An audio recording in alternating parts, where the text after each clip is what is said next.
Hello, and welcome to chapter 18, where we're going to learn about the blood.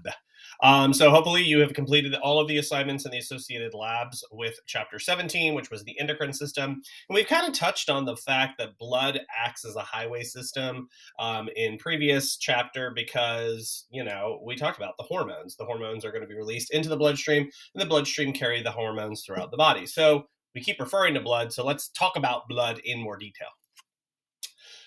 Keep in mind, you should have learned this in A&P1, that blood is actually considered a connective tissue, right up there with bone and fat and, loose and dense irregular connective tissue and all that other stuff. It is going to have a function where it is a transportation system for all kinds of stuff throughout the body. It's going to move gases, including oxygen, carbon dioxide, and some nitrogen. It's going to take the nutrients from the food that you eat and deliver it to the tissues of the body. It's going to pick up the waste products that were generated by your cells. And it's also going to act as that transportation network to take those hormones that we learned how to make in chapter 17 and distribute them throughout the body. So we're going to use a highway system that we refer to in the body as the cardiovascular system.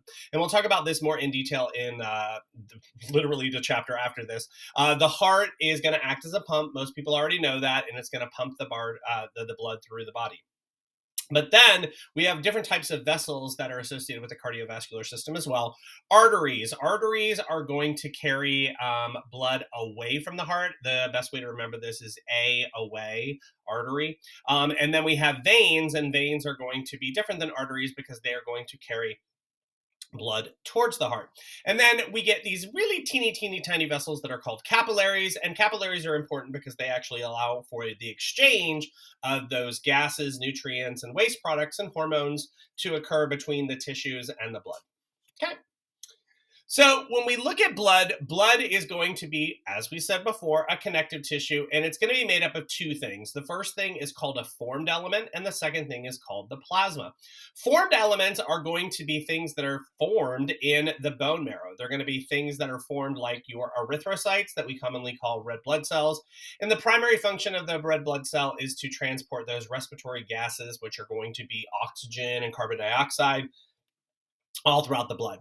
The next one are the leukocytes, which are commonly called white blood cells. And white blood cells, primarily, their function is going to be to defend your body against foreign invaders. And sometimes they go rogue and start attacking yourself in autoimmune diseases. We'll talk more about leukocytes when we get to the lymphatic system. Then we have platelets. Platelets are going to be little cell fragments. They're not whole cells, they're cell fragments. And they're important. Oh my God, that coffee is still way too hot. It burns. Anyway, there's cell fragments that are actually going to form blood clots and prevent blood loss because, you've been injured, you've had a paper cut, you know how it works. All right, the next thing is the plasma. The plasma is going to be the fluid portion of the blood, and it's going to contain things like plasma proteins, but it's also going to contain things like, sugar and sodium and potassium and calcium and all those dissolved solutes that we learned about in previous chapters or in A&P1. So we want to make sure we can transport all of these substances throughout the body. So the primary function of the blood is transportation. It's going to transport those blood cells, which are the formed elements, also with molecules of proteins. We'll talk about the globulins and other ions. But most often we look at red blood cells as a primary transporter of oxygen and carbon dioxide, and we get that gas exchange in the lungs, and we'll learn how that happens when we get to the respiratory system. But right now, we just need to know that blood carries the oxygen to the tissues, and it's going to pick up carbon dioxide and carry it away from the tissue so you can exhale it out. We also know that the blood is going to transport nutrients. If I just got done with my breakfast, it is Boxing Day, December 26th, so I had a nice big breakfast. And right now, those nutrients from the food that I ate are being broken down and are being absorbed into my bloodstream. And my bloodstream are going to take those nutrients throughout the body. That way, my cells have the energy that they need to stay alive. I also secrete hormones as I'm eating because we've learned about that in previous chapters. But those hormones have to be spread throughout the body. We talked about insulin and how it works in the previous chapter. So that insulin is going to be found in my blood right now and transported all throughout my body. So my cells know to absorb the glucose that I am breaking down from the carbohydrates that I ate in my breakfast. And as those cells do their cellular metabolism, they're going to make waste products, and I need to get rid of that waste products, and that's going to happen mostly through the urinary system and the lower digestive tract as well. The other function of the blood is going to be for protection. We said before that white blood cells are clinically called leukocytes, but they're also going to contain plasma proteins that are going to be like antibodies. And we'll learn more about those in the lymphatic system. But just know that the blood also acts as protection. Platelets, like we said before, are not whole cells, they're cell fragments, and they are going to be important in blood clotting. But we also have plasma proteins that are important in blood clotting as well. And we'll learn about how that happens actually in this chapter. Another thing that people often forget when they're thinking of the blood is it helps maintain homeostasis in the body. It helps us maintain our body temperature. Now, most people know that average human body temperature is 98.6 degrees, but your blood is actually about 2 degrees higher than that. And it acts as a highway system for heat. We transport heat through the body. We'll learn more about this when we get to the actual blood vessels on how this happens with vasodilation and vasoconstriction. But just know that blood for now is going to help carry heat throughout the body. And that heat is normally generated in the muscles, and then the blood will pick up the heat and take it and distribute it throughout the body. We also need our blood to help maintain our body's pH. The metabolic processes that are occurring in the tissues of the body often produce hydronium ions, and hydronium ions are acid. So we need they have buffers and other proteins that can absorb these hydronium ions that help make sure your blood is slightly alkaline in nature, which means basic. Fluid balance, water is added to the blood from the digestive tract. And again, I'm drinking coffee here. The primary component of coffee is water. And that's getting absorbed into my digestive system right now. And sometimes when we overhydrate, we lose that fluid as sweat, but we also lose it as urine as well. We also lose a certain amount of moisture every time we exhale through respiration. This is like on a cold day. It's been cold here recently. Hold on one second. Sorry, I got something in my throat from breakfast. I know that's gross. Anyway, if you were standing outside over Christmas, you would breathe out and you would see your breath. That's water vapor that is condensing at the cold temperature. So you can see that you're losing a certain amount of water every time you exhale. Okay. The color of your blood depends on its degree of oxygenation. If the blood is fully oxygenated, then it has that bright red appearance. And some people think that deoxygenated or low oxygenated blood is blue, and that's actually not true. It actually has a very dark red color. The reason it looks blue is because the pigments in our skin and the physics of light actually make it look like it has that green-blue tint to it. But that is not true. Your blood is either bright red or dark red, depending on the oxygenated level. In the average human, there's about 5 liters of blood. It can be anywhere between 4 and 6. And obviously, this is going to depend on the size of the individual. This is why they have weight requirements, minimum weight requirements when you donate blood. The smaller you are, the less blood you have. So if you're a tiny person, you're going to have a hard time. Actually, hold on one second. My phone is going off like crazy. Sorry, pardon me. So anyway, the blood is going to, if you're too small, sorry, I lost my train of thought. If you're too small, you don't have enough blood to donate. You do have, but it's going to make you pass out and could possibly kill you. So this is why they have minimum requirements. A very large person obviously is going to have closer to the 6-liter size. The viscosity is a fluid's resistance to flowing. So think of water versus honey. Water just flows rapidly. Honey is more resistant to flow. The viscosity of blood is about 4 to 5 times the thickness thickness of water. And obviously, that's going to depend on how much water is in the plasma. If you're fully hydrated or you're dehydrated, the more dehydrated you are, the thicker your blood is. Because the less water that's in there, you're going to have a higher cell count ratio than water. So that makes the blood thicker. And then obviously, if you have too much water in there, then you are going to have a very low viscosity of your blood because you have lots and lots of fluid and fewer formed elements. Plasma concentration, you should remember concentration, especially for those of you going into nursing programs, because you need to know what molarity is. And concentration is pretty much like how strong is your Kool-Aid? How many particles of Kool-Aid are suspended in the water? So your plasma concentration is going to be dependent on the amount of proteins and the amount of ions that are found in the plasma.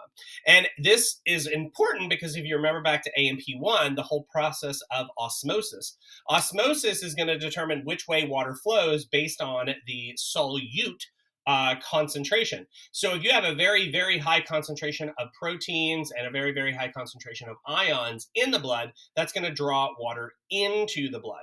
If you have a low concentration of proteins and ions, then water is going to leave the blood. Okay, so it's really, really important to know the basic chemistry behind this, especially for those of you that are going to go on and take your HESI and you're going into the nursing programs. Keep in mind, temperature, blood is about 1 to 2 degrees higher than actual body temperature. And remember, it's going to absorb heat from the muscles, and then it's going to take that heat and distribute it throughout the body. And as I said before, blood is not neutral. It actually is slightly basic in nature. Your pH of your blood should be anywhere between 7.35 and 7.45. And remember, it has to be exactly 7 to be considered neutral. And the reason we have to keep it slightly basic is because remember, in those metabolic processes that are occurring in our cells, we're often producing acids as a byproduct. And all that acid would build up in the blood, it would drop your pH, and that could cause your proteins to denature, which is a fancy name for saying misfold, unfold, or change shape. So whenever you are giving a blood sample, like I went the first day of Christmas break to get my annual physical, and they took about 9 vials of blood because I am a man of a certain age. And it seems like the older you get, the more tests they run during your physical. So they put them in those little vials, those little test tubes, and what they're going to do is they're going to centrifuge them. And a centrifuge is going to spin it really, really, really fast, and it's going to separate the blood based on its composition. So you have the bottom layer. It's going to divide into 3 layers, by the way. Bottom layer is going to be made up of your erythrocytes, which again are red blood cells. It's going to make up about 44% of the whole blood sample after you separate it. Then, just above the red blood cell layer, we're going to have what's called the buffy coat. And the buffy coat is going to contain the white blood cells and your platelets as well. And then everything above that is going to be your plasma. And the plasma usually should look like not yellow, but definitely like a yellowish tan color. And it's going to make up about 55% of the sample. So do the math. 55% of your blood is plasma, 44% of it is red blood cells, and 1% of it is going to be made up of either the white blood cells and the platelets. Technically, I shouldn't say either. All right, so this is exactly what I was saying before. Let me pull up my little laser pointer. Here we have a person that is getting exactly what happened to me just last week on Monday. They took the blood from me, they put it in a centrifuge, and then again, it separates it. So right down here, we have the bottom layer, 44% is red blood cells. This is called the buffy coat, which contains the white blood cells and the platelets, and then everything up here is going to be your plasma. So we know that this is all made up of red blood cells, but the buffy coat is going to be made up of these little cell fragments that are called platelets, and then all the different types of white blood cells that you have. When we go up to here, we see the plasma, and the plasma is going to be made up about 92% is water, 7% is going to be proteins, and then the remaining 1% is going to be other solutes. Now, when we look at the protein composition, the most abundant protein in your plasma is going to be albumins. We'll talk about those in a little while. Then we have globulins. We have alpha, beta, gamma, blah, blah, blah. Fibrinogen is another one that's important in blood clotting. And then we just have less than 1% of our proteins are going to be made up of, in the blood anyway, is going to be made up of the regulatory proteins. Okay. All right. So there's something that you probably have heard if you work in healthcare. or watch medical dramas, it's called a hematocrit. And a hematocrit is the percentage of volume of all the formed elements. So out of the blood sample, what percent of it is going to be made up of cells or cell fragments? The clinical definition of a hematocrit only looks at the red blood cells, which are the erythrocytes. So in adult males, we should have a hematocrit anywhere between 42 and 56% of the blood sample. In females, you should have anywhere between 38 and 46. And the reason why males have a higher percentage is because testosterone is going to be made in males, and that targets the kidneys. Well, it targets a lot of things, but it will target the kidneys and then tell the kidneys to secrete that hormone that we learned about in the last chapter called erythropoietin. And erythropoietin is released by the kidneys and it targets the bone marrow and tells the bone marrow to make more red blood cells. Now, if you ever go to work at a blood bank, you'll do something called a blood smear, or if you're doing clinical laboratory science, you'll do something called a blood smear, where they take a drop of blood and they put it on a microscope slide, and then they look at them, all the different blood cells underneath the microscope. So this is what it looks like under the microscope. So the first thing is they do a finger prick, and then they put that little drop of blood here, and then they drag it, and then they stain it. For those of you that haven't taken micro yet, we have to stain everything because it makes it visible. So we can see here that these are the different types of cells that we would see in a blood smear. These right here, because you're going to have a lab on this, these right here are going to be where I'm touching right now. These are all going to be the red blood cells. And then we have these cells here, which are going to be the monocytes. And monocytes are called monocytes when they're in the blood, and they're called macrophages when they migrate out of the blood and into the tissues. Up here, we have a specific type of granulocyte called a neutrophil. And then we have this over here, which is called a lymphocyte. And then you can see, it's hard to see, but there's these little teeny tiny cell fragments down here, and those are a platelet. And you have different cell counts that should be in normal range. We have a reference chart that we use in physiology. You would have a reference chart that you would use in medicine as well, because every different blood cell type should be within a specific range. For example, my husband is 5 years older than me. So again, after you get to be a certain age, they start to test more things in you, I guess, when you go in for your routine physical. So about a year ago, he had what was called a high absolute lymphocyte count. So they were like, okay, well, it's COVID. You probably just got vaccinated. That's why you have an elevated lymphocyte count. And then in his next physical, his lymphocyte count was actually higher. So then they sent him to a specialist, and it turns out he actually has a very strange form of leukemia called CLL, chronic lymphocytic leukemia. And then all of this was found from a blood smear. So right now it's a wait and see attitude. He's living his best healthy life, and he just goes in every 6 months to see if the number of lymphocytes, is it stabilized or is it constantly increasing? All right, so at this point, you should be able to stop the video and answer these questions. What are some of the materials that are transported in the blood? How does the blood help regulate body temperature and fluid levels in the body? You should be able to tell me, will blood be able to properly carry out its functions if the pH significantly changes? Why or why not? What are the three components that you would see after you centrifuge the blood? And then how does hematocrit vary among adults? And how would dehydration affect the hematocrits? So at this point, you take a break, like I told you to do in the past. I'm going to pause the video, and then I will see you in a moment. Take a bathroom break, have a drink, let it all digest. Okay, and we're back. So you should have had a little break, been able to answer those questions, and let's move on.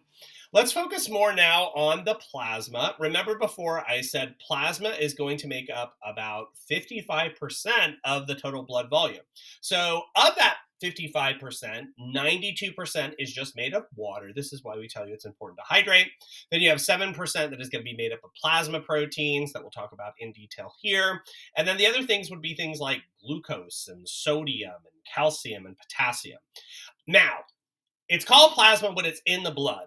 And then we have something else called extracellular fluid, called the interstitial fluid. So it's outside of the blood. It's the fluid that surrounds all of the tissues outside of the blood.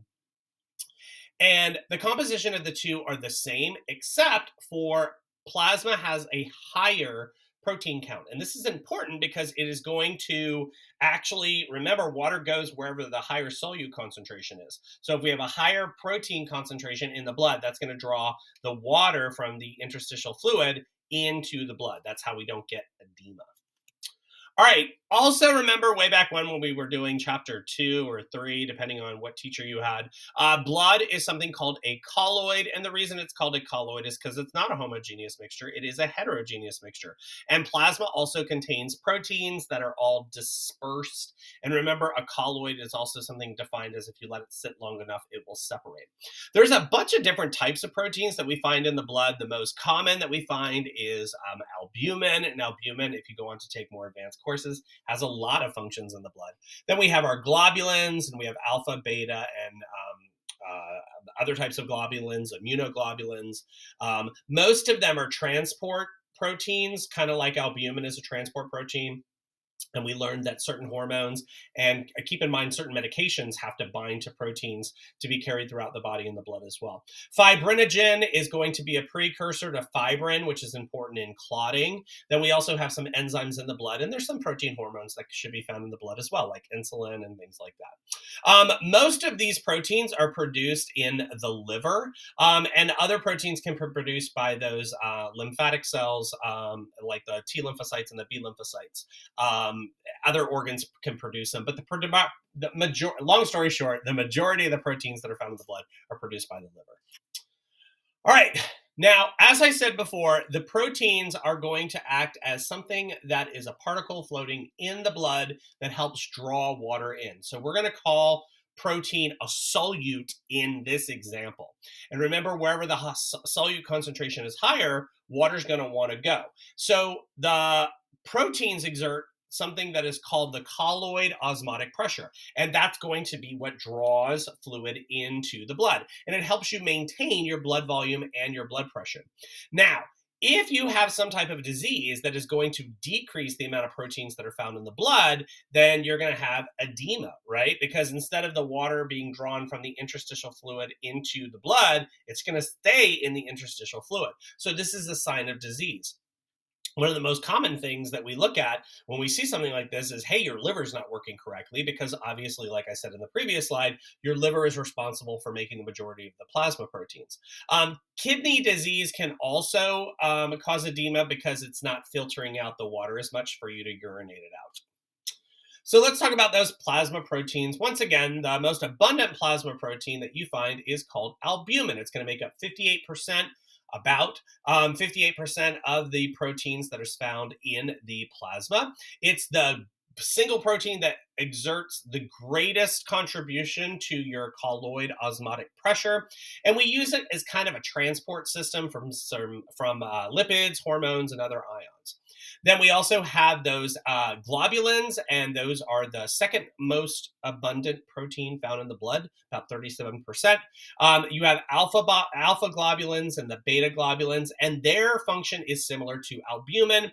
They're going to help transport substances in the body, insoluble molecules, lipids, hormones, but metals as well. Finally, we have the gamma globulins, and the gamma globulins are also called immunoglobulins or antibodies, and we'll talk about those in great detail when we get to the lymphatic system, or if you take me for medical microbiology, I go into a lot of detail on that, but the whole function is to defend the body. Fibrinogen is going to make up about 4% of the plasma proteins, and we need fibrinogen because it is going to help you form a blood clot. We'll talk about how that happens at the end of the chapter, but fibrinogen is a precursor to fibrin, and fibrin is going to create strands that help close blood vessels off when they become injured and they're ruptured and they're oozing their blood out. Serum is going to be plasma that has the clotting factors removed. So some people think that they're interchangeable, plasma and serum, and they're like a plasma sample, a serum sample. No, there's a big difference, because the serum sample is when you add something to remove those clotting proteins from it. We also have regulatory proteins that are found in the blood, and those would be things like enzymes and hormones, because remember we learned that like insulin is a hormone. Any type of protein hormone, that's going to be considered a regulatory hormone. Other solutes that are going to be found in the blood are going to be things like organic and inorganic molecules. It can be electrolytes like the sodium, potassium, calcium, but also think of the nutrients, the glucose, the amino acids that we get from our proteins that we are eating, gases, oxygen, carbon dioxide, nitrogen. We also have waste products from the cells that we're absorbing from the interstitial tissues. Those are going to be other solutes as well. And remember, way back when in, I want to say, chapter 2, we talked about whether or not things dissolve easy in water. If they're polar, they dissolve easy. If they're non-polar, they don't. And sometimes they need to transport protein. All right, we are at the end of chapter 18.2, well, section 2 of chapter 18, and you should be able to answer the following questions. How are the plasma proteins related to the colloid osmotic pressure? What is the most abundant type of plasma protein, and what are its two primary functions? And what are the main dissolved substances that we find in the plasma? So at this point, again, you should allow yourself to marinate, take a quick break, and I'll see you in a few minutes. I think. There we go. And so we're back. Let's move on to section 3. And we're going to talk about hematopoiesis. Hematopoiesis is going to be how do we produce the formed elements? And keep in mind, remember, formed elements are going to be red blood cells, white blood cells, and platelets. And the important thing to remember is that hematopoiesis is going to occur in the red bone marrow of not every bone, but just certain bones. All right? And we have something that are called hemocytoblasts. And hemocytoblasts are going to be the stem cells for all of the different blood cell types. We say that they are pluripotent, meaning that they can differentiate into bunches of different types of cells, and they're going to produce two different lines of cells. There's something called the myeloid line, and myeloid is going to be everything that kind of matures in the bone marrow. Just remember marrow, myeloid. And then you have the lymphoid line that is produced in the bone marrow, but it matures in the lymphatic system. So the myeloid line is going to include things like your red blood cells, your white blood cells, but not the lymphocytes, and then the megakaryocytes. And megakaryocytes are these really, really cool cells that actually produce your platelets. The lymphoid line is going to produce your T cells, your B cells, and your natural killer cells. And those three collectively are referred to as your lymphocytes. Now, there is something called colony stimulating factors, and those are chemicals that are produced in the body that are going to stimulate the process of hematopoiesis. Okay. So erythropoiesis is going to be the formation of red blood cells. And this is going to be really, really important to know because this is why we need iron in our diet. We need the B vitamins and the amino acids. And how it starts is we are going to begin with a myeloid stem cell. So the myeloid stem cells just sitting there hanging out in your bone marrow. And it is going to get a signal from some chemical that is called the multi-colony stimulating factor. And it goes boop. And then it goes from a myeloid stem cell into something called a progenitor cell. So again, it's just sitting there hanging out until it gets the signal. And the signal is that multi-colony stimulating factor. And then it's going to become a progenitor cell. Now that progenitor cell is going to respond to various chemicals and mature. And it is going to become something called a pro-erythroblast. And it's this very large cell that has one big nucleus in it. And then over time, that pro-erythroblast is going to become an erythroblast, and it gets smaller, and then the cell starts to produce that important protein called hemoglobin. Then it's going to still get smaller, and then it is going to kick out the nucleus and go, "Pooey, I don't need you anymore." And that's when we call it a normoblast. And it's still producing more hemoglobin. And then finally, we're going to produce something called a reticulocyte. That's the last step. And it lacks all of the organelles except for ribosomes, because the ribosomes make proteins, and hemoglobin is a protein. And then finally, when the ribosomes stop working and they disintegrated, it's going to be called an erythrocyte. So we start off with a myeloid stem cell, pro-erythroblast, erythroblast, normoblast, reticulocyte, and an erythrocyte. Leukopoiesis is going to be the production of your leukocytes. And remember, leukocytes can be granulocytes, which we'll talk about when we look at them, where they have little granules in them. That's why they're called granulocytes. Then we have monocytes, and those monocytes are going to be called monocytes while they're in the blood. And then when they leave the blood, they're called macrophages. And then we have the lymphocytes, which are those three: T cells, B cells, and natural killer cells. So the granulocytes are going to make up three specific cell types. They're called the neutrophils, the basophils, and the eosinophils. And multi-colony stimulating factor, along with granulo multi-factor colony stimulating factor, is going to cause that original myeloid stem cell to form that first progenitor cell. The progenitor cell is then going to mature to form a myeloblast, and then eventually that myeloblast will become a granulocyte. Monocytes are also derived from the myeloid stem cells, but they're actually going to respond to monocyte colony stimulating factor, and they are going to go from that progenitor cell to a monoblast, and then a monoblast is going to become a promonocyte, and then the promonocyte becomes the monocyte. You'll see it all in the diagram that we see in a minute.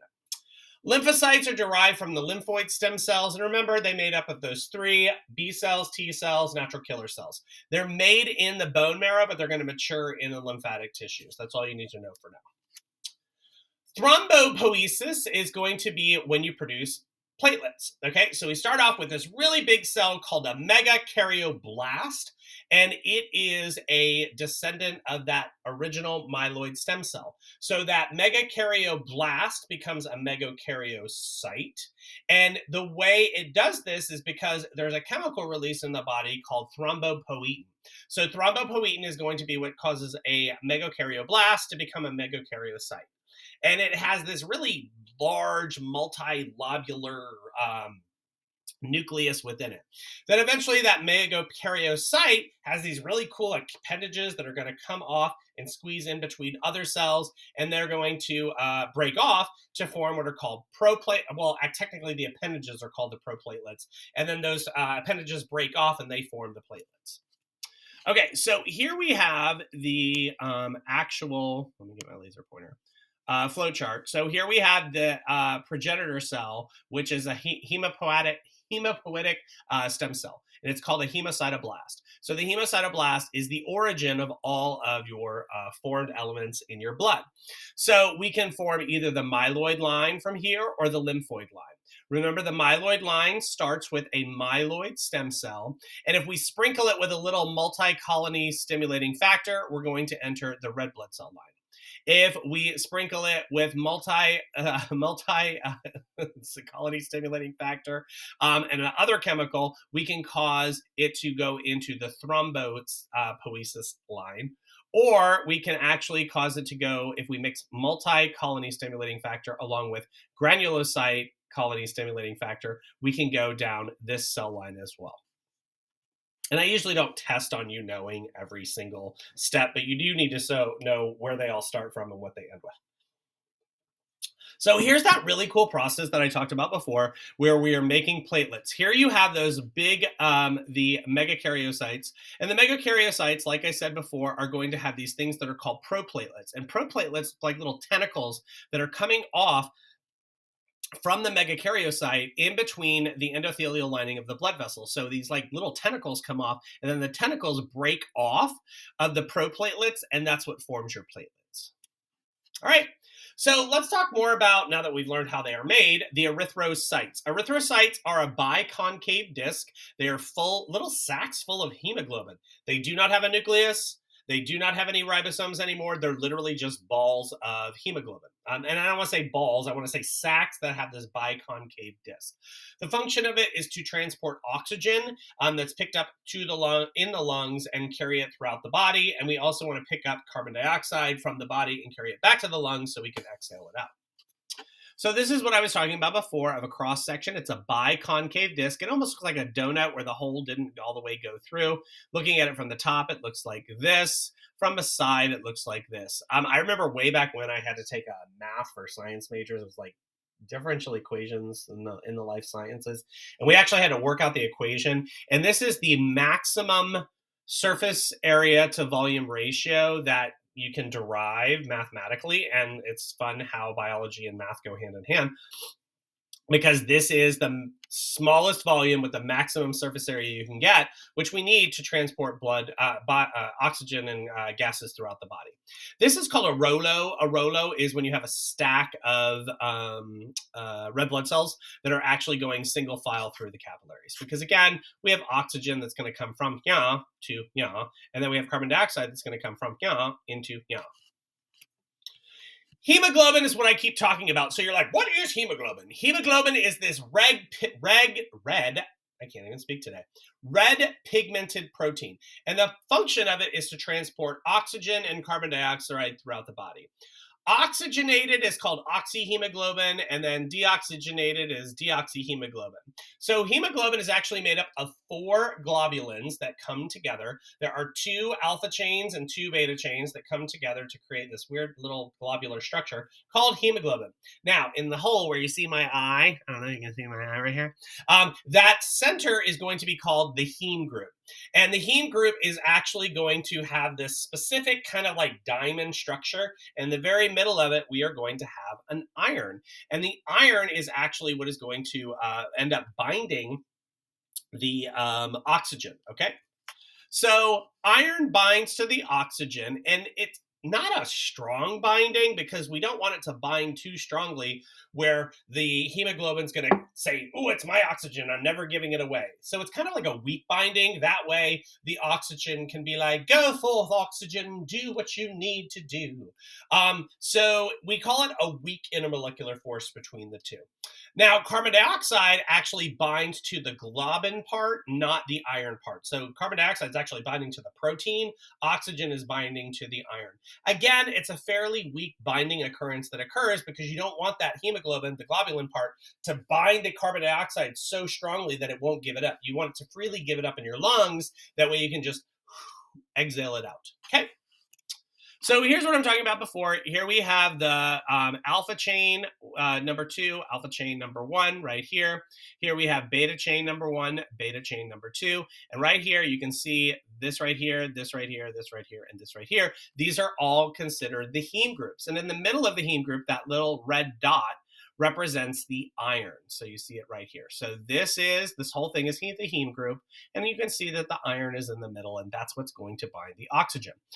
Also keep in mind, the carbon dioxide does not bind here. The carbon dioxide binds out here on the globulin chain. Erythropoietin, we kind of mentioned in chapter 17. It's actually produced by the liver. I'm reading the slide wrong. It's produced by the kidney. And you have little sensors in your kidney that measure the amount of oxygenation of your blood. High oxygenation, you don't produce erythropoietin. Low oxygenation, your kidneys are like, hey, there's not enough oxygen here. I need to produce more red blood cells. So the kidney will release a hormone called erythropoietin. It targets the bone marrow, and it causes, remember, that progenitor cell to enter the erythrocytic pathway, okay?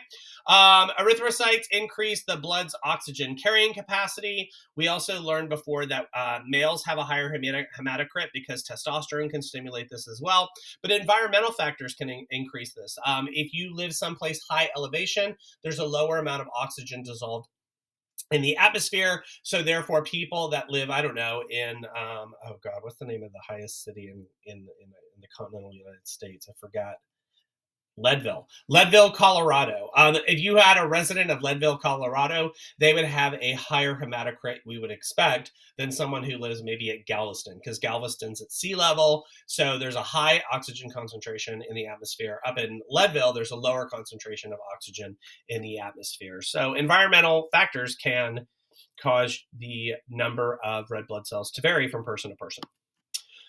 Okay, so I've already said this before. We have little sensors that are going to occur in the kidneys, and if the low oxygen level, the sensor in the kidney is going to release erythropoietin.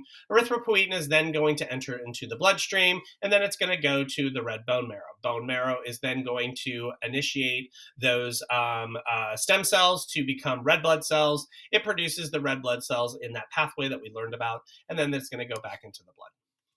Okay, there's something called blood doping. I think this is what, correct me if I'm wrong, I'm not sure.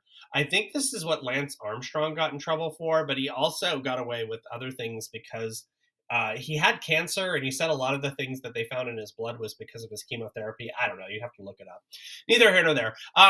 Blood doping is used by some athletes to enhance their performance. So one method is self-donation. They bank their blood, and then before the big competition, they infuse themselves with their own blood, because then you have more red blood cells, you have more capability of binding oxygen. The second method is pharmaceutical synthetic erythropoietin. The problem is, if you do that, it's going to increase the viscosity of your blood, which causes your heart to work harder. You can do all kinds of permanent damage to your cardiovascular system. And this is obviously banned from athletic competitions. Erythrocytes, how do we break them down? Their lifespan is only about 120 days. So as erythrocytes get old, they are going to enter the liver. Well, technically, they're always entering the liver and the spleen. But if they become old and deteriorated within the liver and the spleen, you have these white blood cells that are going to gobble them up. So first of all, we're going to take in that whole defunct red blood cell, and we're going to pick off the parts and recycle a lot of them, and other parts of them we are going to excrete from the body. So obviously we're going to take the cell itself and we're going to break it down. But we're more concerned in this section is what happens to the hemoglobin. Okay, so the globulins and the membrane proteins are broken down into their amino acids. And since hemoglobin is mostly a protein, we're going to take all of the amino acids that were used to make the hemoglobin, and we're going to break them down and recycle them to make other things. But think of that heme group. That heme group is actually going to contain the iron. So the iron from the hemoglobin is transported by this specific carrier protein called transferrin. If you remember, trans means to carry, ferrin means it's like Latin for iron.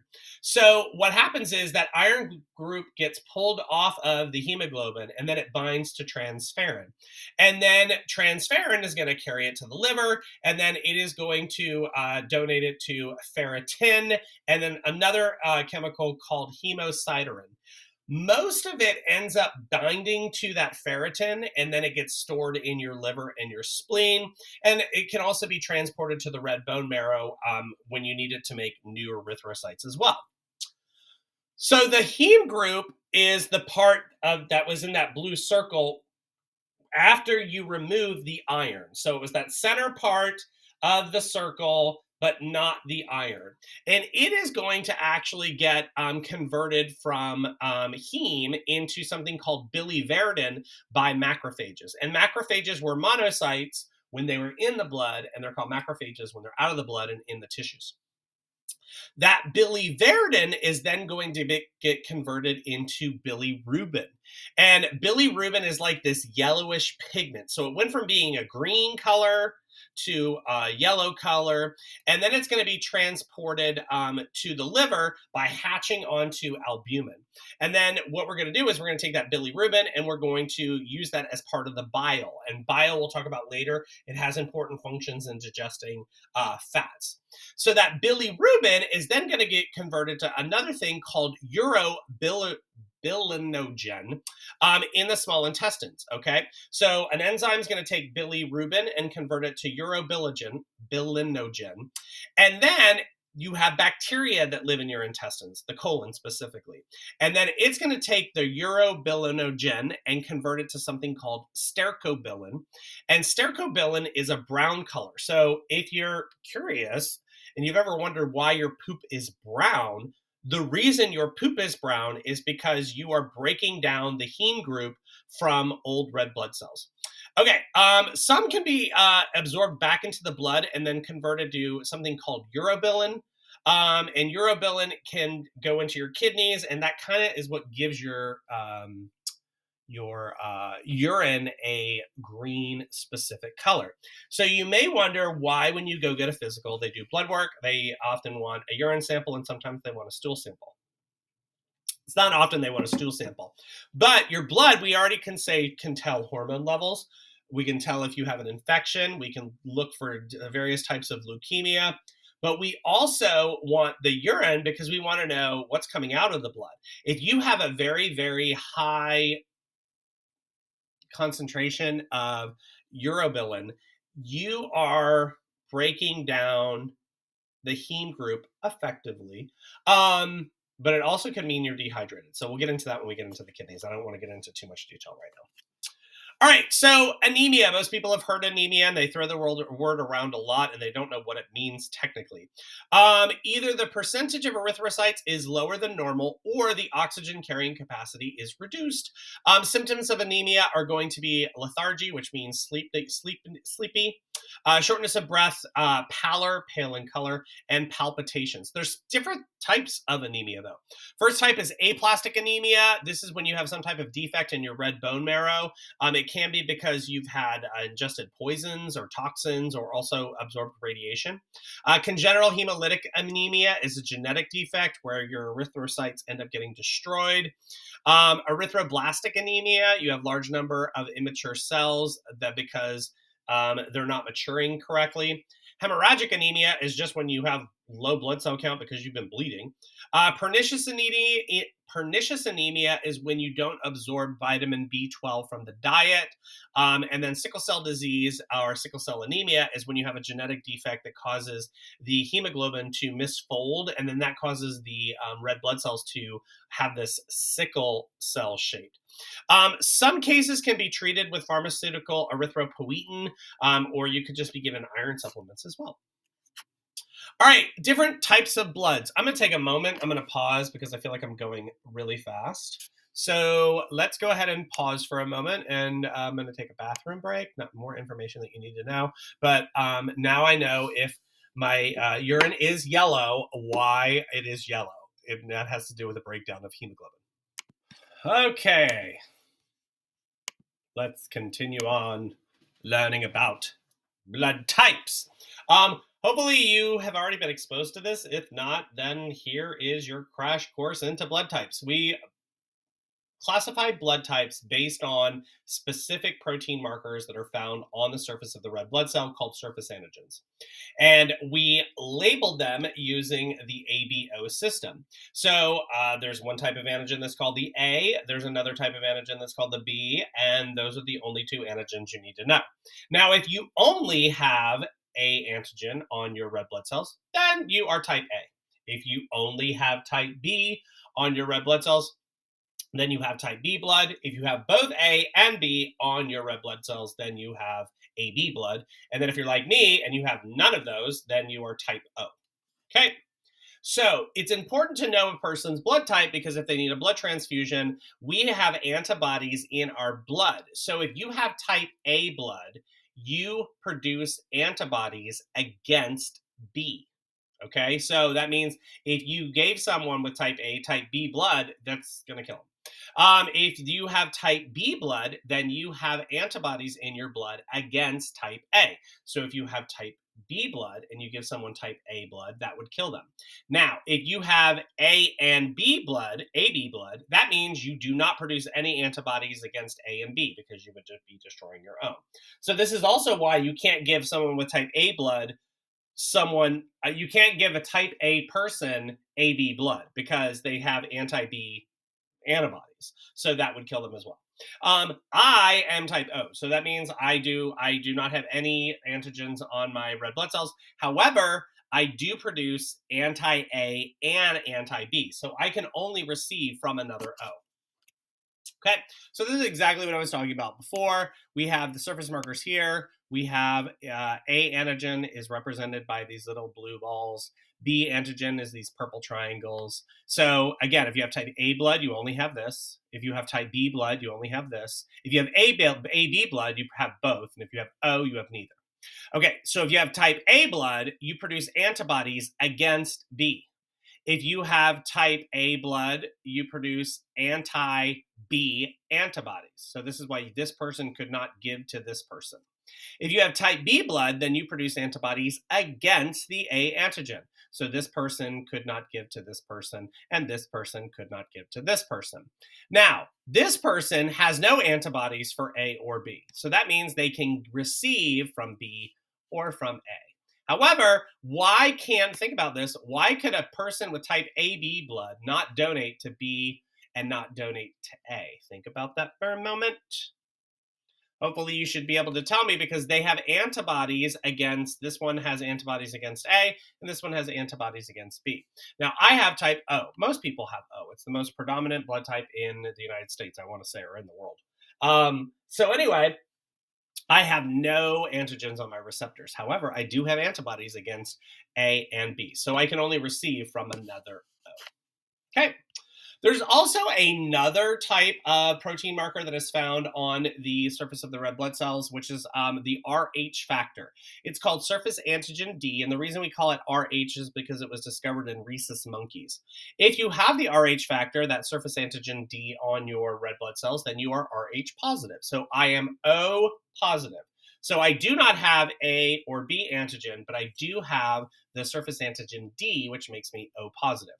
My mother is O negative, and that means that she has no surface markers on her protein. So she doesn't have A, she doesn't have B, and she does not have the D blood. So since I have positive blood, I can only receive from another O positive. If you have negative, you can only receive from another negative. Now, sorry, I said that backwards. No, I didn't say it backwards. I said it incomplete. I can receive from another O positive, or I can receive from an O negative. They'll go into more detail in this when you go to your nursing classes and you talk about blood typing and pathophysiology. But just know that B can receive, I'm sorry, not B, positives can receive from another positive or a negative. A negative can only receive from another negative. Write that down. Are you writing that down? I'll say it again. A positive can receive from a positive or a negative. A negative can only receive from a negative. All right. So if you mix the two blood types together that I told you that you shouldn't mix together, there's something called agglutination that occurs. Agglutination is because those antibodies form complexes and it's going to clot the red blood cells together. And then eventually you can have something called hemolysis. And hemolysis is when the red blood cells are going to pop like a pimple.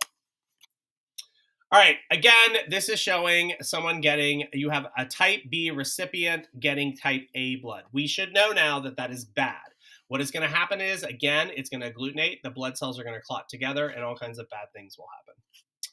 So how do we determine someone's blood type? If you were doing this in an in-person lab, and you will be doing this in the online lab, you will type someone's blood. And what we do is we take the unknown cell type, blood type rather, we mix it with an antibody. And if this happens, we see no clumping. So we're like, okay, then you have type A blood. If you do see clumping, then we would say that you have type A blood here. Okay, so this is a pop. You'll see in the lab. It's hard to explain. The lab will walk you through it. All right, so it is important that we blood test mothers and babies because let's say, like I said before, my mom has O negative blood, but I said I have O positive blood. So if you have an Rh negative mom, she can be exposed to Rh positive blood cells during childbirth. So in her first birth, like I have an older brother, he's also O positive, my mom could have produced antibodies against the D surface antigen. So what they do is now they give the mother a shot of Rogam, which suppresses the immune system that prevents her from making antibodies in case she becomes pregnant again with another, which was me, positive baby, because otherwise she would have her antibodies against the D surface antigen would have crossed the placenta and attacked my red blood cells. And then you get something called hemolytic disease of the newborn. You get an infant that has anemia, heart failure. So again, that's why they give moms shot of Rogam. All right, moving on. White blood cells. Leukocytes are the clinical term for white blood cells. They basically will defend against pathogens. We will talk about this more in detail when we get to the lymphatic system. Their blood cells contain a nucleus and organelles, but they do not have hemoglobin, so they do not function in transporting carbon dioxide or oxygen throughout the body. They're very, very squishy and they're very, very flexible. Most not in blood, but are in tissues. And the way they leave the blood and go into the tissues is through a process called diapedesis. And I will show this in a YouTube video that I'm going to follow up that I'll post in D2L with this as well. And how do they know where to go, though? Let's say you get a paper cut and you have bacteria in that cut. How do the white blood cells know to go to that area? There is a process called chemotaxis. Chemotaxis is Chemo means chemical, taxis means to move. So they're moving towards specific chemicals that are found in the bacteria or something like that. Think of a bloodhound actually tracking down, I don't know, a criminal. That would be like your red blood, white, I'm sorry, your white blood cells do. They actually are attracted to the chemicals that are released by the pathogen. That's how they know to leave the blood and go to that area. So your leukocytes are going to be divided into 5 specific types that are found in 2 classes. So the first thing we have are what are called the granulocytes. They're called granulocytes because when you look at them, they look like they have little polka dots in them, right? And those little polka dots contain things called granules. That's why they're called granulocytes. Here you have the neutrophils. Neutrophils are easy to spot because they have like multilobulated nuclei, and it could be anywhere between 3 and 5. Eosinophils have a slightly different color. They are going to have 2 lobules of the nucleus. And then you have these over here, which are the rarest type, which are the basophils. Agranulocytes are called agranulocytes because you don't see those granules in them. And here we have an example, which is a lymphocyte here. And remember, lymphocytes can be T cells, B cells, or natural killer cells. And then you have this one that is bigger over here with this bright pink nuclei. And this is called a monocyte. And monocytes are what become macrophages when they leave the blood. Okay.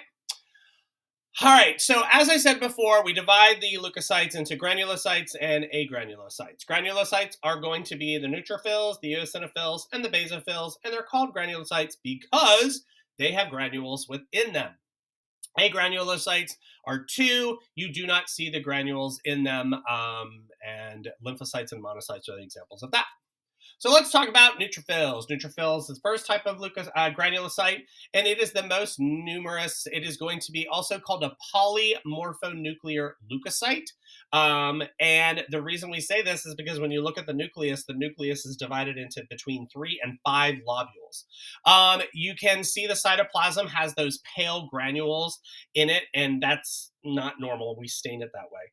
And the whole point of these are to enter the tissues from the blood to gobble up infectious pathogens. You would see a high neutrophil count in someone that has some type of chronic bacterial infection. So when they run, you go to the emergency room or you're seeing medical dramas and they run a full blood panel. If you see an elevated neutrophil count, then we should see that, hey, they have some type of bacterial infection. Eosinophils, I don't know why they're my favorite. About 1 to 4% of the leukocytes are eosinophil. These, if you look at their nucleus, remember the nucleus is going to be bilobulated, meaning it has 2 lobules. The cytoplasm should have these reddish granules, and they phagocytize antibody antigen complexes or allergens. So you see these high in number when someone's having an allergic response to something or parasitic worm infections if you're going into veterinary medicine. Basophils are the least populated. They're kind of like purple in color, and then really, really dark purple nucleus. Cytoplasm has this blue-violet granule that has histamine and heparin. Histamine, most people have already heard, is important in the allergic response. It's going to actually increase the permeability of the capillary linings to allow diapedesis to occur. That's a fancy way of saying that the cells that make up if this is a cell and this is a cell, and the cells that make up the capillary, they're going to spread apart. That way the cells can squeeze out and into the tissues. Heparin is going to be a chemical that you'll learn about in pathophysiology that inhibits blood clotting. Okay. Let's go on to the agranulocytes. Agranulocytes are going to be the monocytes. Again, monocytes are a specific type of white blood cell that's called a monocyte when it's in the blood, and it's called a macrophage when it leaves the blood. It's going to only exist in the blood for a little while, and then it's going to go and leave the blood out into the tissues, and they gobble up things like bacteria, viruses, and other type of debris. Lymphocytes, I've got an entire chapter on this when we get to the lymphatic system. These are going to be the T cells, the B cells, and the natural killer cells. Very, very important in the overall immune response. T cells help manage your immune response. B cells help produce antibodies. And natural killer cells scan your body for abnormal cells and cancer cells and kills them. All right, so you have something called a differential count that changes the leukocyte profile. Leukopenia is when you have a reduced number of leukocytes. It increases the risk of infection. Obviously, if I tell you white blood cells prevent infection and you have a low number of white blood cells, that increases your probability of getting an infection. Leukocytosis is when you have a high white blood cell count, and it could be because of stress or you have some type of infection going on in your body. A differential count is going to measure each of the different types of leukocytes and determine whether they are mature or immature. And again, this is useful for clinical diagnosis. This is how they found out my husband was had CLL, which stands for chronic lymphocytic leukemia, because his differential count was out of whack and his B lymphocyte numbers were very, very elevated above normal. All right, neutrophilia is an increase in the number of neutrophils. It's associated with bacterial infections, stress, or rotting tissue. This is also called a left-shifted differential when you have immature neutrophils leave the bone marrow too soon. It's not good because if they're immature, they can't fight infection as well. Neutropenia is when you have a decreased neutrophil count. It could occur in someone that has anemia, or if they're getting chemotherapy or radiation therapy as well. This is why during the pandemic, people that were getting chemo, they were very, very protective of wearing the mask and making sure they were totally trying to isolate from other people because they had a decreased number of neutrophils. Monocyte counts will change based on the health and pathophysiology of whatever patient you are dealing with. Basophil counts can change in response to myeloproliferative disorders, where you have this overproduction in the bone marrow, and it's going to decrease in response to due to acute allergic reactions and stress. Lymphocytosis is an increase in the lymphocytes, can be caused by viral infections. So again, when you're running a blood panel, when you see an increase in the number of lymphocytes, you try to rule out if they had any other viral infection that's causing this. Decrease in the number of lymphocytes can occur with things like HIV. HIV stands for human immunodeficiency virus. We'll talk about this if you take MedMicro, and it's a specific virus that targets your specific types of leukocytes, most prominently your T cells and macrophages as well. Eosinophils, you would see an increase in the number of eosinophils in a patient with an allergic response, or also autoimmune disease or a parasitic worm infection, which does occur. Clinical leukemia. There are different types of leukemia. Malignancy in leukocyte-forming cells, abnormal development and proliferation of leukocytes occurs. So it seems like you're producing too many leukocytes, but when you're producing too many of them, couple things. One, they're not mature, so they're not functioning properly. And two, if you're producing more of those, you're probably producing less of something else, meaning producing less of the red blood cells and less platelets. So acute leukemia is where you have a rapid progression of the disease. The death usually occurs within a couple months in children or young adults if they do not get treatment. Chronic leukemia is going to be the one that has a slower progression, and you see this in more middle-aged people or in older adults. Like I said before, my husband has CLL, which is chronic lymphocytic leukemia. Did not get diagnosed until this past year. And also, one of the weird things that we found out is he used to, back before he was a professor at Lone Star, he used to be a ranch manager, and he used the chemical Roundup as a weed deterrent system on the ranches that he grew up on and worked on. And they're actually associating heavy Roundup use with specific types of leukemia. Fortunately, again, it's a slower progression of the disease. There is no cure. He does have kind of a weird type where it's called the unmutated form, which does have a little bit faster progression, but it's not as fast as the acute. All right, so let's talk about platelets. Platelets, like I said before, start off as those megakaryocytes. Those megakaryocytes are going to produce the proplatelets. Those are appendages that go into the blood vessels, and then they break off, and then they are going to be important in blood clotting. Normally, about 150,000 to 400,000 should be found per cubic millimeter of blood, and about 30% of those are found stored in your spleen. They circulate anywhere between 8 to 10 days within your circulation, and then they get broken down and then recycled within the body. So at this point, you should be able to answer these questions, and I am going to take a moment to pause while you answer these. Get up, stretch your legs, go to the bathroom, and I will see you in the next part of the video. Yeah, taking myself a little break. It's very hard teaching yourself. Okay, we're in the home stretch, ladies and gentlemen. All right, so let's talk about, you can answer these questions.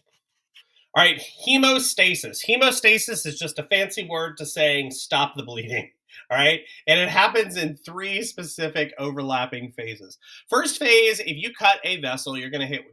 Remember, we talked about prostaglandins in the last chapter, and we said a lot of times that causes vasoconstriction.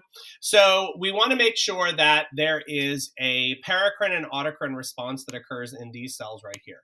So here we have a blood vessel. Here we have, obviously, they are capable of releasing chemicals. Here we have some type of injury that's occurring where we've cut it, and we need to be able to mend this wound.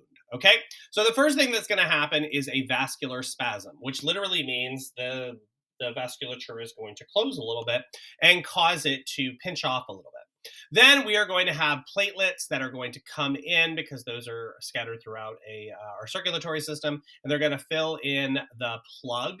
And we're going to have some collagen fibers that get in there as well, and we're going to form a blood clot. And then finally, we have the coagulation phase. And this is this cascade of events that's going to occur that's going to cause the blood clot to occur. All right, so as I said before, the first thing that happens is a vascular spasm. We get some type of vessel constriction that occurs because we've cut the vessel or damaged the vessel, and it's going to function to limit the amount of blood that leaks out of the vessel. It only lasts for a few minutes.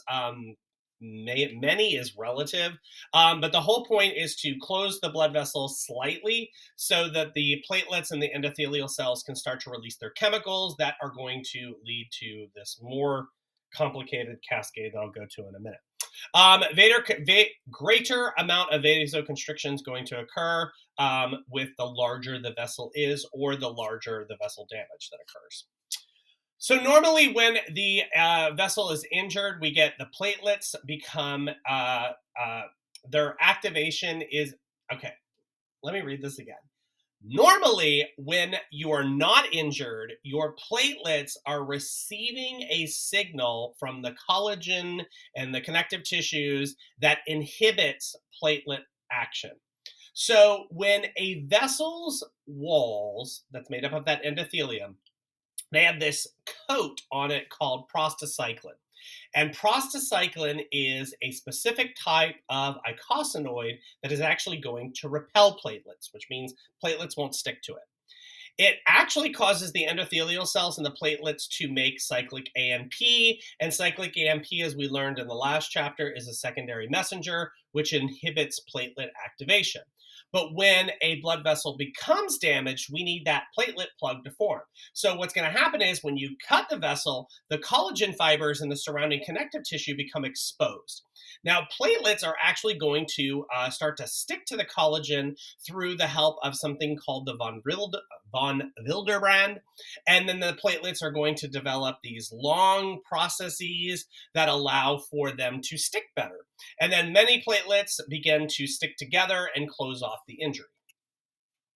Platelets, their cytosol degranulates, meaning it releases their granules, and release these chemicals, and the chemicals can be serotonin and thromboxane A, and that causes a prolonged vascular spasm to occur.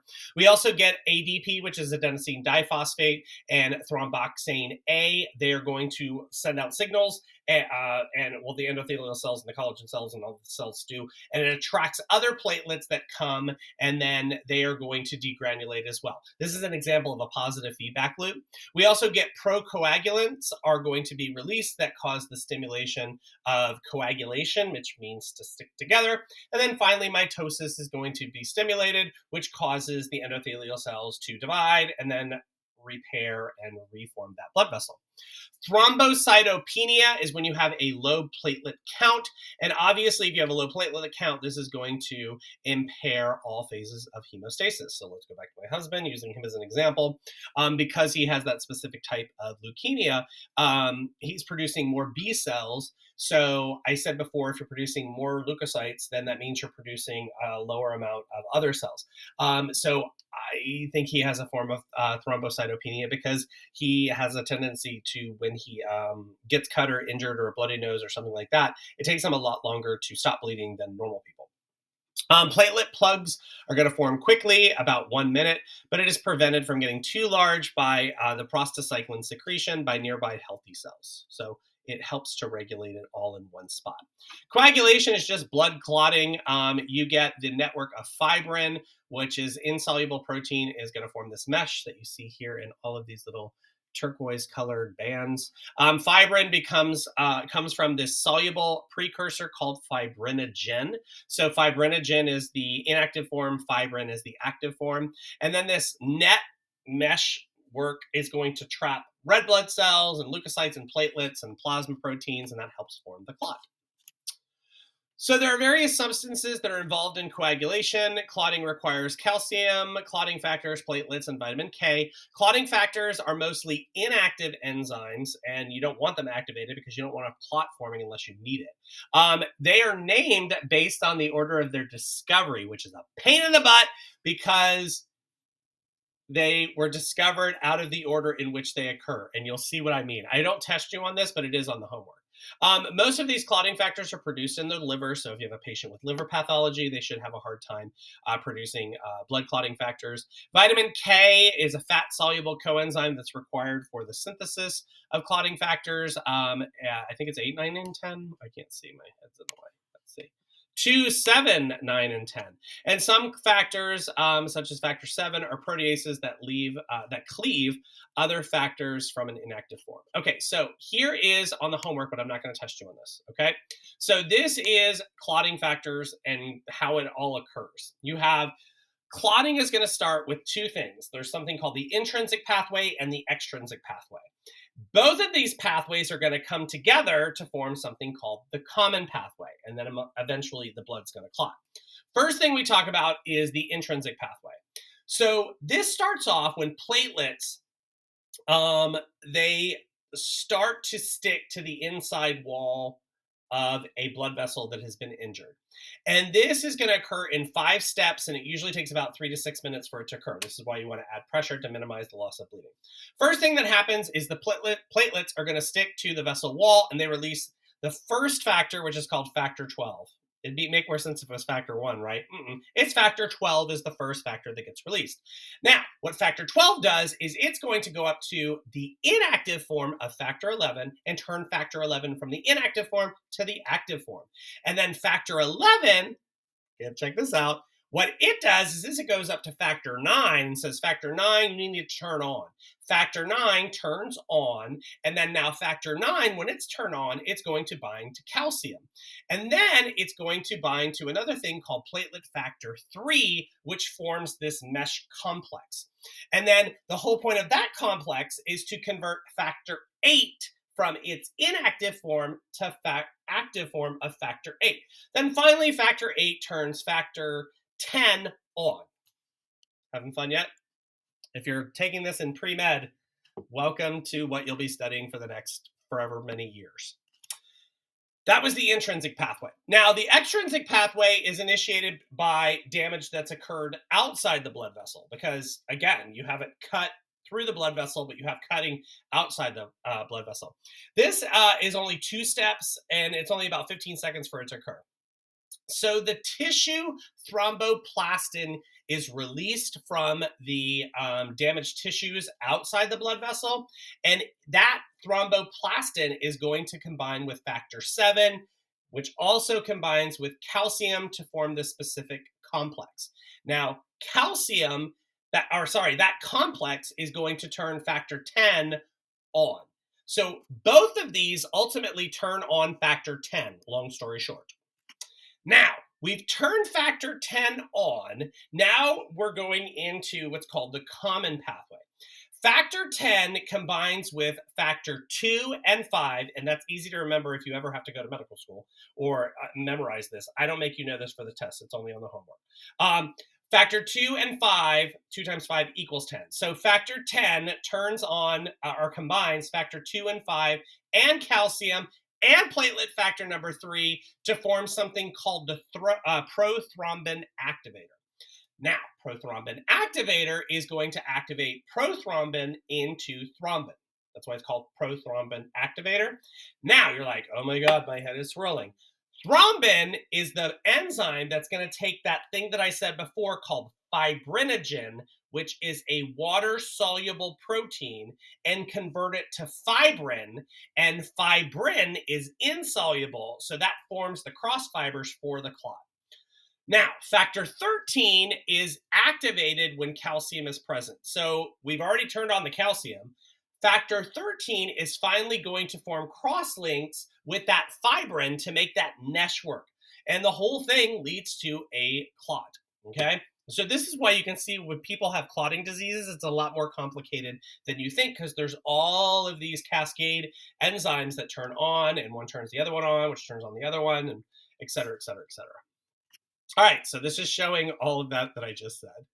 The sympathetic response to blood loss. If it is greater than 10% of your blood volume, the sympathetic nervous system is going to increase vasoconstriction. It increases your heart rate. It increases the force of contraction, and then it's going to redistribute the blood to the heart and the brain because it's trying to keep you alive.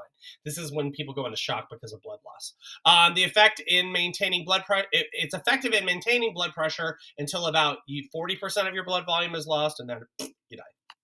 All right, clot elimination includes clot retraction and fibrinolysis.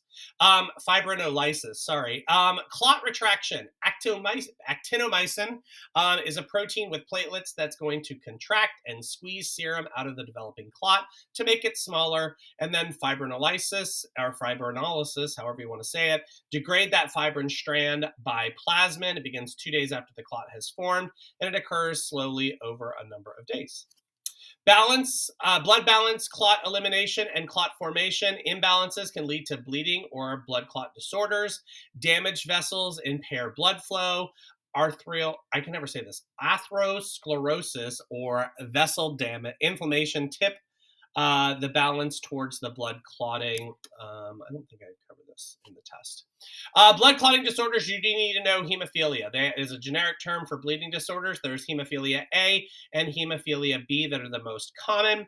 They are X-linked recessive genetics, meaning that it's more common in males than in female, and usually it causes it's caused by a deficiency in factor 8, factor 9, or factor 11, but the factor 11 one is more rare. Thrombocytopenia is when you have a platelet deficiency, so increased breakdown or decreased production of platelets occur. It may occur in the bone marrow. It may occur in bone marrow infections or cancer. Certain drugs interfere with clotting that can cause bleeding. Aspirin, ibuprofen, warfarin, and ginkgo biloba. All of those thin your blood. So again, if you have a person that has, this is why you have to make sure you know the patient's history and what drugs they're taking. And this is why they don't want you taking aspirin, ibuprofen, or any of these before surgery. Hypercoagulation is the increased tendency to form blood clots. It can lead to something called a thrombus, which is a blood vessel clot. When dislodged, it's going to become what's called an embolus. If it lodges in the lungs, it's called a pulmonary embolism, and it can cause breathing problems and ultimately death. You can have drug-related, environmental, and genetic causes for hypercoagulation. Example would be birth control. They always say that birth control has a higher risk of stroke in people, or prolonged inactivity. This is why we tell you if you have a long flight to get up and move around, because this has happened where people have thrown a clot from their legs and had a pulmonary embolism after long flights, especially when you're sitting like this and you're not moving for long periods of time, because economy and coach has gotten ridiculously small. Okay, You can answer all these questions on your own. So, long story short, we're almost over. As you get older, hematopoiesis slows down because it occurs mostly in young children and developing children. Older red bone marrow is replaced with fat as people age. Older individuals are more likely to suffer from anemia. They may produce fewer and less active leukocytes. So that's why you have to be careful about around grandma and grandpa and the elderly with infectious diseases. And certain types of leukemia are more prevalent in the elderly. And let me go back to this one. This is also why we were very, very cautious during the COVID outbreak initially with people visiting the elderly in nursing homes. Because again, the majority of the time people get COVID. I've had COVID 3 times and I've been vaccinated and boosted. I've had COVID 3 times. Ain't nothing but a thing to me. But if you're an elderly person with an unhealthy immune system, then this can cause obviously death. So anyway, hopefully you've learned a lot about blood. I kind of went fast, and we will talk about the heart and blood vessels in the upcoming chapters. So again, you should be working on the homework, doing the virtual labs. If you have any questions whatsoever, you need to feel free to reach out to me. It's really weird teaching online classes because I never hear from students that often. So we have a Zoom that if you need me to walk you through something, again, I teach high school during the day, but I'm available in the evenings, Tuesdays, Thursdays. I usually have office hours online, but they're by appointment. So reach out if you're struggling and I can help you because my goal is for you to do well in this class because Lord knows we need you all in healthcare. And I'll see you in the next video.